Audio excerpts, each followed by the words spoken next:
What if I told you that 80% of your survival chances come from mastering just 20% of prepping skills? While most people waste time and money on gear they'll never need, smart preppers focus on the critical few things that actually save lives. In the next 12 minutes, you'll discover the exact 80-20 rule that separates amateur preppers from survivors, the 4 core areas that matter most in any crisis, and the specific actions you can take today to dramatically increase your family's survival odds without breaking the bank. Welcome to Financial Area, where we help you build wealth and security for any situation. If you're ready to stop wasting time on prepping myths and start focusing on what actually works, hit that like button and subscribe for more life-saving content. Let's start with a hard truth that most prepping communities don't want to admit. The Pareto principle, also known as the 80-20 rule, reveals that in almost every situation, 80% of results come from just 20% of efforts, and survival preparation is no exception. Think about it this way. When Hurricane Katrina hit New Orleans, what determined who lived and who died? It wasn't who had the most tactical gear or the biggest gun collection. It was who had access to clean water, who knew how to signal for help, who had established communication with family members, and who understood basic first aid. These fundamental skills and preparations handled 80% of the life or death situations people faced. But here's where most preppers get it completely backwards. They focus on the 80% of gear and scenarios that only matter in 20% of actual emergencies. They're preparing for Red Dawn when they should be preparing for power outages. They're buying night vision goggles when they don't even have a week's worth of clean water stored. This creates what I call survival theater. It looks impressive, it feels important, but when a real crisis hits, all that expensive gear becomes useless weight, while people die from preventable causes like dehydration, exposure, or simple infections. The difference between survival theater and actual preparedness comes down to understanding what actually kills people in emergencies. According to disaster response data from FEMA and the Red Cross, the vast majority of emergency deaths occur within the first 72 hours and result from 4 main causes: lack of clean water, exposure to elements, untreated medical conditions, and inability to communicate or signal for help. Now let me show you the fatal mistakes that keep most preppers focused on the wrong 80%. The first major mistake is gear obsession over skill development. Walk into any prepper forum and you'll see endless debates about which tactical flashlight is best, but almost no discussion about how to purify water using household items. People will spend thousands on firearms and ammunition, but can't start a fire without matches. The second mistake is preparing for Hollywood disasters while ignoring real threats. The media has convinced people that societal collapse looks like The Walking Dead or Mad Max. In reality, most disasters are temporary disruptions caused by natural events, infrastructure failures, or economic shocks. You're far more likely to face a week-long power outage than a zombie apocalypse. The third fatal mistake is the more is better mentality. People think they need a year's worth of food, 50 different survival tools, and enough ammunition to outfit a small army. But this approach actually makes families more vulnerable because it spreads resources too thin and creates a false sense of security. Let me share some statistics that will completely change how you think about prepping. According to the National Weather Service, 80% of all declared disasters in the United States are weather-related events lasting less than 2 weeks. Power outages affect the average American household 1.3 times per year. Economic disruptions that last longer than 6 months are statistically rare, occurring roughly once every 15 years. What does this mean for your preparation strategy? It means your zombie apocalypse gear won't help when the real disasters strike. That expensive night vision system won't matter when you're dealing with a 2-week power outage, but knowing how to preserve food without refrigeration absolutely will. The data-driven approach to prepping focuses on the most probable scenarios first, then builds outward. And when you analyze the data, 4 critical categories emerge that handle 80% of all survival situations. The first critical category is water security and purification systems. Most people store a 3-day supply of water and think they're prepared. But here's the reality. Municipal water systems can be contaminated or shut down for weeks during major disasters. Your 72-hour supply becomes meaningless if the crisis extends beyond that arbitrary timeline. The 20% of water knowledge that covers 80% of scenarios includes 3 things: identifying safe water sources in your area, having multiple purification methods that don't require electricity, and understanding water storage techniques that prevent contamination. This doesn't mean buying expensive filtration systems. It means knowing that bleach can purify water, understanding that boiling kills most pathogens, and recognizing natural indicators of clean water sources. Cost-effective water solutions that actually work include storing water in food-grade containers, having backup purification tablets, and knowing the locations of natural water sources within walking distance of your home. These preparations cost less than $100, but provide more real security than thousands spent on tactical gear. The second critical category is food storage and procurement essentials. Most people approach food storage completely wrong. They buy cases of canned goods, thinking quantity equals security. But successful long-term nutrition during emergencies requires understanding caloric density, nutritional balance, and food preservation techniques. The strategic approach to nutrition focuses on foods that provide maximum calories per dollar and per pound, while also supplying essential vitamins and minerals. Rice, beans, pasta, and cooking oil form the foundation because they're cheap, calorie-dense, and store well. But you also need to understand how to supplement these basics with fresh foods you can grow or forage. Skills matter more than stockpiles because they're infinitely renewable.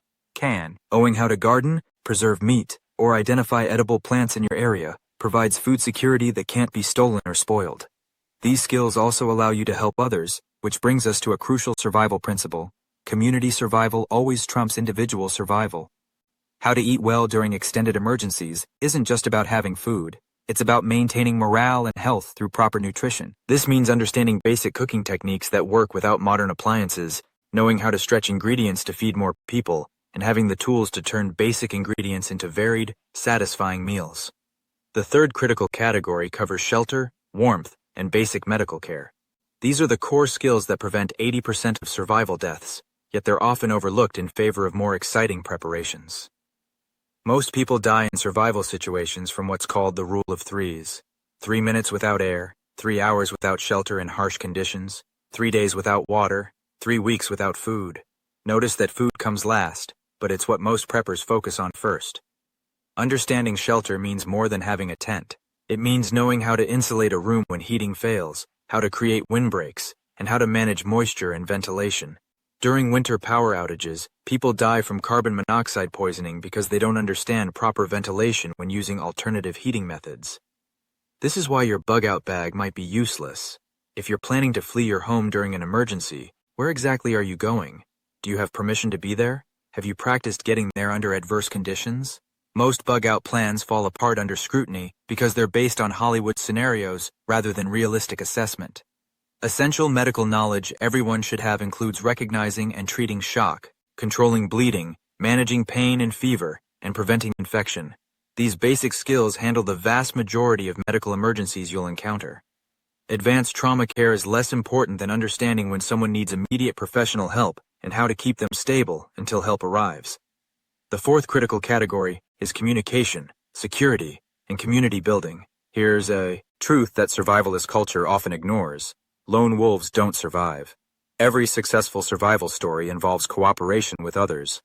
Community matters because individual humans are incredibly vulnerable. You can't stand guard 24 hours a day. You can't be expert at every necessary skill. You can't carry everything you might need, but a coordinated group can accomplish all of these things. Critical communication tools for real emergencies aren't necessarily high-tech radios. They include having a communication plan with family members, knowing how to leave and interpret signals, and understanding which communication methods work when others fail.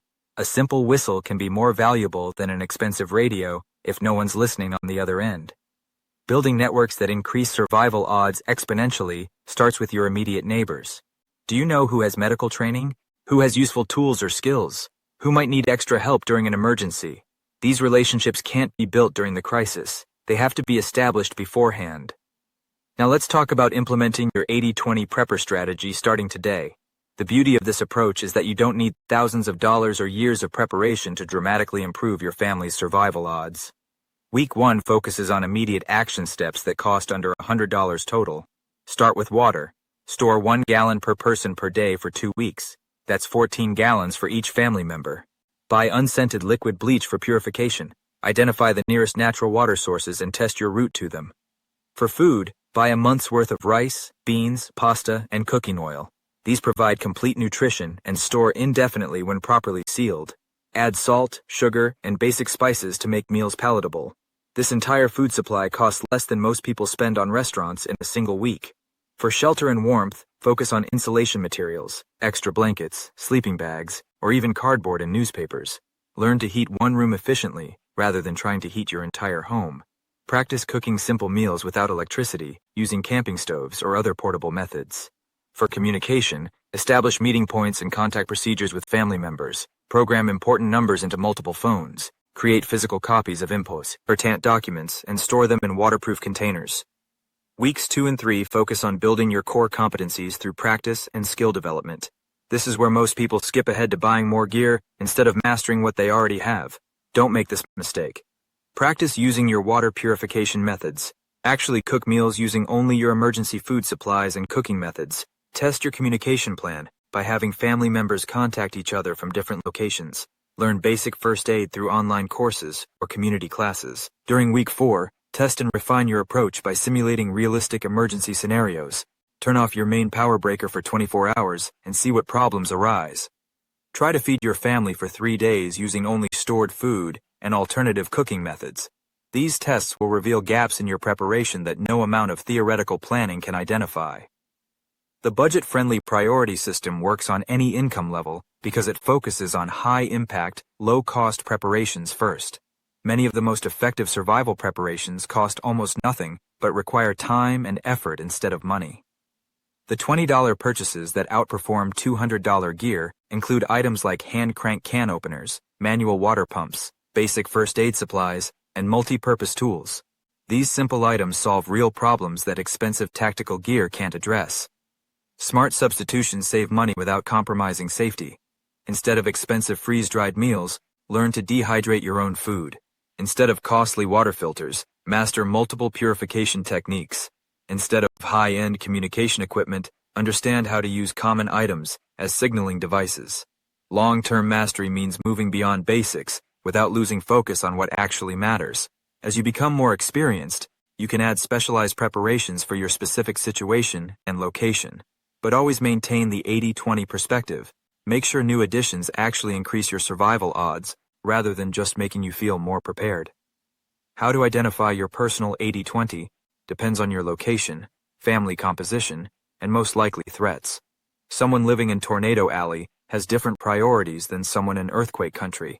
A family with young children has different needs than single adults, but the core principles remain the same: water, food, shelter, and community.